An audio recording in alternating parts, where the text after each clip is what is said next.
అమ్మగారండే. ఏమిటే? ఏంటండి చదువుతున్నారు? నా లాంటి పతివ్రతల కథలే. మీరు పెద్దలా అండే? ఏవే, నీకేమైనా అనుమానంగా ఉందా? అనుమానమా నా బొందా? పొద్దుటి మీరు అయ్యగారి మీద అట్ల కాడ ఇచ్చుకుని ఇరుసుకు పడ్డారు కదండి. ఈవిడేం ప్రతివేత అనుకున్నాను. హాయ్ మిత్రమా, అందరూ టీలు తాగారా, కాఫీలు తాగారా? ఏం చేస్తున్నారు? నేనైతే మా అత్తగారు తెచ్చిన పూలతో మీ ముందుకు వచ్చేసా. ఇది సన్నజాజి పూలు అండి. సన్నజాజి పూలు అంటే నాకు చిన్నతనం గుర్తుకొచ్చేసింది. నా పెళ్లి కాకముందు మా ఇంట్లో అయితే పెద్ద చెట్టు ఉండేది. సాయంత్రం అయితే చాలు మా అక్కయ్య అన్ని పూలన్నీ కోసి బాగా కట్టేది. అప్పుడు నాకు పూలు కట్టడం రాదండి. మా అక్కయ్య బాగా కట్టేది పూలు. తను కట్టి మా అందరికి పెట్టిద్ది అనమాట.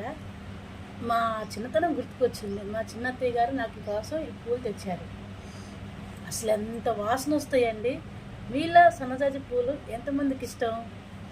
అసలు చూడండి, వాసన చూస్తుంటేనే గుమాయించిపోతుంది. మీకు ఎంతమందికి ఇష్టమో కామెంట్ సెక్షన్లో పెట్టండి. నేనైతే మా అత్తగారు తెచ్చిన పూలు పెట్టేసుకుంటున్నాను. అత్తగారు అంటే మా అత్తగారికి తోడుకోడలు కాదండి, మా అత్తగారికి చెల్లి. మా పక్కనే ఉంటారు మా చిన్నత్తయ్య గారు, ఆమె తీసుకొచ్చారు. ఈ పూలు అయితే ఇంక నేను పెట్టేసుకుంటున్నాను. ఓకే మిత్రమా, బాయ్ బాయ్. పెట్టేసుకున్నానండి మా అత్తగారు తెచ్చిన పూలు. మీలో ఎంతమందికి ఇష్టమో సన్నజాజి పూలు అంటే కామెంట్ సెక్షన్లో పెట్టండి, మర్చిపోకండి. Okay, bye bye. ఎందుకు పదే పదే కామెంట్ సెక్షన్లు పెట్టమంటున్నాను అనుకుంటున్నారా? నాకు ఇష్టం సన్నజాజి పూలు, మీకు కూడా ఇష్టమో కాదో తెలుసుకుందామని, అంతకుమించి ఏమీ లేదు. ఎవరైనా సరే పూలు ఇచ్చారంటే ముత్తైదులు పూలు వద్దు అనకూడదంటండి. మీరంతా కూడా గుర్తుపెట్టుకోండి. ముత్తైదులు ఎవరిచ్చినా సరే పువ్వులు మాత్రం వద్దు, మేము పెట్టుకున్నాంలే అని అది అనకూడదంట. 2 పూలైనా తీసుకొని పెట్టుకోవాలంట. ముత్తైదులు ఎప్పుడు పూలు వద్దు అనకూడదంట.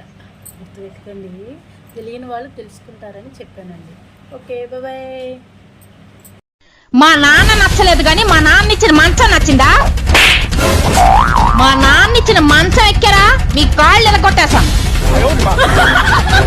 ఈ మంచం మీ నాన్న ఇచ్చాడేమోనే. ఈ ఇల్లు మా నాన్నది, ఈ నేల మా నాన్నది. నువ్వు కాళ్ళు కింద పెట్టావనుకో, నేను నీ కాళ్ళు ఎరగొట్టేస్తాను. పుట్టింటి కష్ట సుఖాలు నాకు తెలుసండి. మంచం ఉన్నంత వరకే కాళ్ళు చాపుకోవాలి. భర్త ఆదాయాన్ని బట్టి జీవితం నడుపుకోవాలి. భర్త మనసు అర్థం చేసుకున్నదే భార్య. నిజంగా మీ మనసుకు నచ్చేటట్టు నడుచుకుంటానని మాటిస్తున్నాను. ప్రామిస్. ప్రామిస్.